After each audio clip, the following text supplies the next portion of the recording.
This used to be the price of a decked out limited from 2019 to 2020, and today a base limited Ram 1500 costs as much as one with every option. Don't believe me? Well, let's go ahead and take a look at the window sticker. But before we do that, special shout out to Larry H. Miller, Chrysler Jeep Dodge Ram here in Sandy, Utah. They do have this truck available for sale. Be sure to check out the inventory, and if you do buy it, let them know you saw the video. This is the window sticker for the Ram 1500 Limited, and base price is starting off at $67,550. Standard equipment, I did mention it in the video, but this does have a 321 rear axle. There is a 392, which would give you max tow.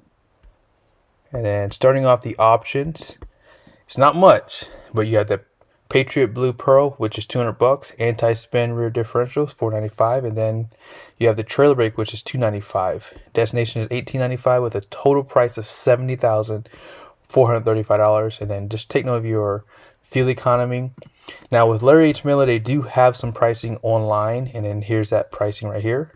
It's going to be priced down to $66,205, but be sure to call in and get final pricing from them.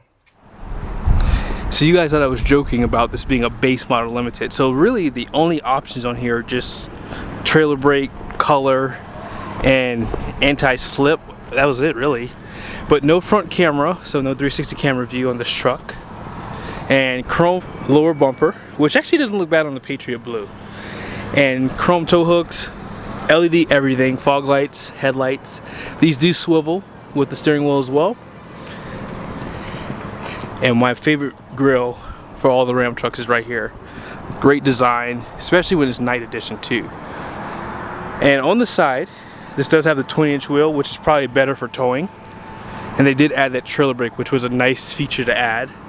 Although these are Nexen tires, and it is a 275/55/20. And then here's the capacity for the tire right here.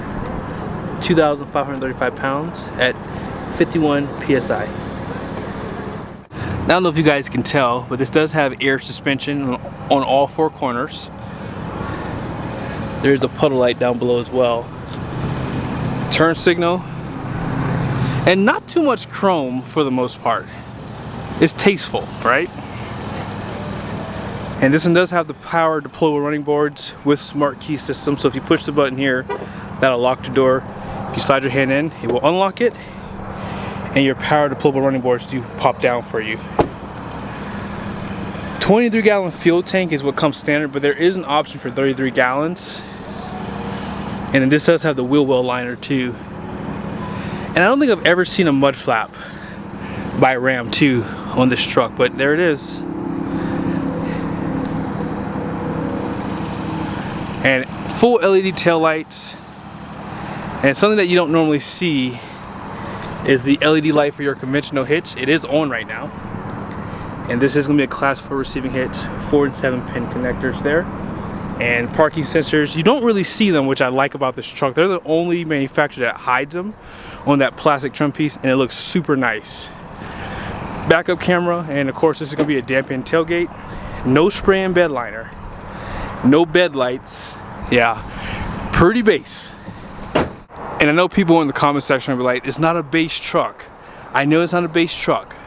But for the most part, when you normally see limiteds, they have a lot of options on them. But this is a good price point for most people right now versus $80,000. But let's go ahead and pop the hood under this one so we can see that Hemi. We live in a world now where everybody wants to go twin turbo V6, but you know what? Mopar says we still like our Hemi and we're not quite ready. Now obviously they did create a inline 6 Hurricane engine, and we probably will see that engine at some point in the Ram trucks, but for now they're still using the 5.7. They did drop their standard 5.7, and then this was an upgrade from that 5.7, which gave you e-torque. So this is basically a generator more or less, and actually more because that's what it actually is. And this is a mild hybrid system, so the stop-start function does work really good. This is supposed to give you supplemental power, but this does have 395 horsepower, 410 pound-feet of torque, made into an 8-speed transmission, 8 HP 75. And I think this is a great option for someone who is looking to either tow or haul stuff that's pretty heavy. More recently, GM just cleaned up their interiors, and Ford has done a great job with their redesigned truck back in what, 2021, 2022. But I still think the Limited interior is the best. The Denali Ultimate is a very, very close second to this interior. I would say that it's almost tied with this, but there's something about this interior, guys. Like, I'm serious, like, they just went all the way. And the leather appointments and this black onyx trim pieces, everything just flows well together. And let's face it, these are real leather seats, and this is real wood trim inside this interior. This is probably as nice as a Mercedes S-Class. Like, even around your seat controls, you have a nice trim piece. They didn't have to do that. You do have a telescoping steering wheel.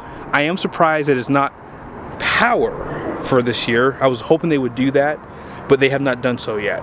Now, what's new is that digital gauge cluster, which I'm going to show you guys. But even the dash, it's leather wrapped. Everything just looks perfect. These seats are just very comfortable. They have great bolster. These are actually nicer than my ones in my Ram 3500. These are not the same seats, and they feel bigger too. Push button start, and everything just looks great. I mean, the 12-inch display is like the focal point of the interior, and they just did a great job. And one of my favorite things of the Ram is this center console. I've said this in many other videos. I like the higher trim levels because they give you these covers for this, and it just really makes it look nicer. Even the center console here, finished with this nice stitching with Limited. And let's go ahead and start this truck up. I want to show you guys the digital gauge cluster. Great animation. And one thing I like about the digital gauge cluster is the information is more spread out and it's easier to read, which is a safety feature in my opinion, because when something's easier to point out on the screen, you don't have to look down for a long period of time. So I do like that about this. Now let's go ahead and just go straight to setup, because I want you guys to see just what you can do in this screen. So you can change pretty much everything at the top here that you can see highlighted right there. So in the right corner, you can do outside temp, you can do your time, range till empty, average MPG. There's just so many things that you can show in here. You can even choose to show nothing. I did like how it did show the outside temperature. Now in the center, you can choose to have the RAM badge, the compass, and pretty much the same things here, like the time is available, but I do like that Limited RAM badge personally. And then on the right side, it's going to be pretty much the same thing. Now it doesn't stop there. You can change the styling of the gauge cluster. So if you want something more traditional or modern, you have that option there. It's just really good. And of course your favorite menus, you can choose whether you want to see things here or not, so you can just uncheck it if you like. Navigation now is available for this too. In the past it was not available. So we're gonna go ahead and keep moving on here. You have your fuel gauge. You can show range or you can hide it. And that's pretty much it. For the odometer, you can show a decimal. I do like showing a decimal on mine, I will say. So that's what it looks like if you show the decimal, and that's what it looks like if you don't. And if you want to hide it, you can do that as well. This is what it looks like if you do navigation for the digital gauge cluster. And last thing I'll show you guys is the vehicle info page. Now this is one of my favorite because, like I said, it shows you a lot of stuff that you would like to see. And so you have your vehicle info,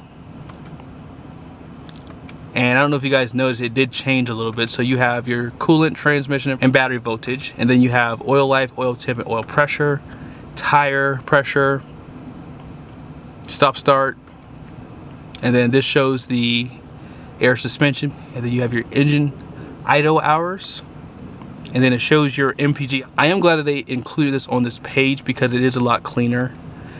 And that's pretty much everything I want to show you guys. They do have a spot for trailer tow. And as you guys saw, they did add this trailer brake. Now this does not come standard. I am a little bummed by that. That should come standard on this truck, personally. But it is in aero mode, as you guys saw it on the outside.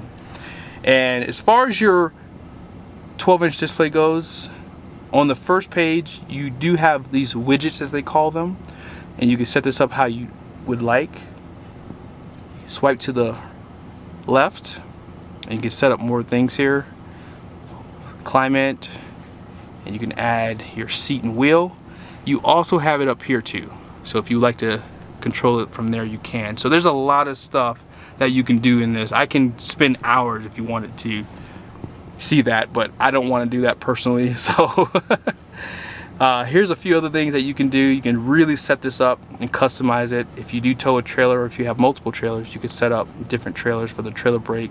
You can name the trailer, things like that. And back down here really quickly, there is no wireless charger. You got to keep that in mind. Power plugs down here, and look at all the extra storage back there too. Now let's go over to the passenger side. Here's a power seat on the passenger side, which is no surprise with the Limited. And you do have a illuminated storage area, and all this is finished with Velcro too. And out back, check this out. Flat floor surface, seat back pockets, and you do have like a spot here where you can set up like a little storage area, or you could just flip this up and just have more floor space. But something I like about the Limited, and it does come standard, are the heated and ventilated second row seats, air vents, cup holders, power back here too. Now I believe this does not have Harman Kardon because you have to get a limited level equipment group, so just keep that in mind. You can kind of tell by the speaker grills that's just a standard sound system. Alright, so let's take a look at the numbers on the door here. So this truck does have a gross axle weight rating out front at 3,900 pounds. The rear is 4,100 pounds, and it has a 7,100 pound GVWR. All in, the payload capacity is going to be 1,492 pounds. And the reason why it is a little bit higher than what you've seen on other trucks is because no sunroof, no 22-inch wheels, no spray and bed liner. So those things are going to increase the weight of this truck. So just keep that in mind if you are in the market. So special shout out to Larry H. Miller, Sandy, Utah. If you are in the market, be sure to let them know you saw the video, and I'll see you guys soon.